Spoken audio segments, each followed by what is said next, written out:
Retornando para Hobbes, então, esse estado que consegue nos arrancar do caos, digamos assim, que é o estado de natureza, o estado político que nos arranca do estado de natureza, ele, para funcionar, ou seja, para ele cumprir propriamente aquilo que seria, né, a sua função, ele tem que ser irrevogável, ele tem que ser ilimitado, ele tem que ser indivisível, ou seja, ele tem que ser absoluto.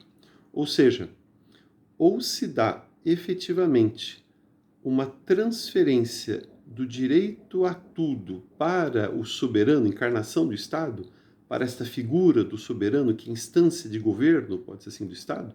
Então, ou nós transferimos toda a nossa liberdade e todos transferem toda a sua liberdade para esta instância de poder máximo que é o Estado, na figura do soberano, ou, se nós quisermos manter uma liberdade residual, uma liberdade, pode ser assim, né, uma parcela de liberdade sob o nosso domínio, se reinstaura a condição de guerra de todos contra todos, que é típica do estado de natureza. Então, nesse sentido, é que Hobbes vai propor um estado absoluto que, de certa forma, é uma maneira de proteger o ser humano em relação ao próprio ser humano.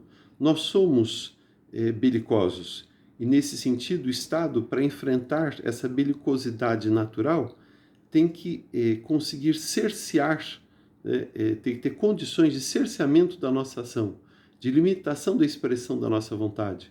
Então, nesse sentido, é um Estado no qual não cabe o questionamento, não cabe, inclusive, uma subordinação a algo que seja externo e anterior e exterior a ele, ou seja, a lei.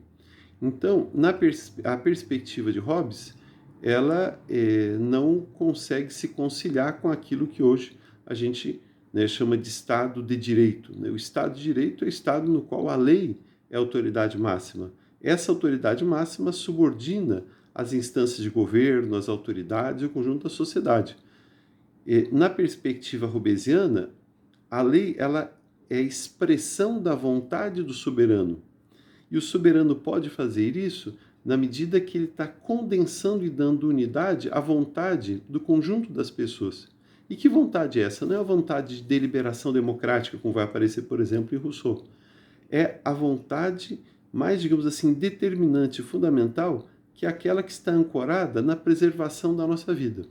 Ou seja, a razão de ser do Estado, o Estado tem que ser absoluto para proteger o ser humano do próprio ser humano, especialmente para proteger aquele bem maior que seria a sua vida. Inclusive, é nesse aspecto que há um paradoxo na teoria hobbesiana muito interessante, que apesar de certa forma, construir um Estado que é um monstro, efetivamente é um Estado monstruoso, e reduzir os seres humanos à condição de súditos, ou seja, de seres subjugados, submissos a essa figura do Estado, Hobbes vai dizer que o Estado nunca pode obrigar o súdito a agir contra o direito à vida dele mesmo. Ainda que o Estado possa, de certa forma, para a manutenção da vida de todos, arrogar-se ao direito até de eliminar a vida de algum ou de alguns. Então, uma condição de guerra, de enfrentamento e assim por diante, isso está presente. Mas não é porque o Estado tem o direito de eliminar a minha vida que eu tenho que me submeter a isto. É uma situação eminentemente paradoxal. Então, isso inclusive coloca a teoria hobbesiana numa condição muito própria.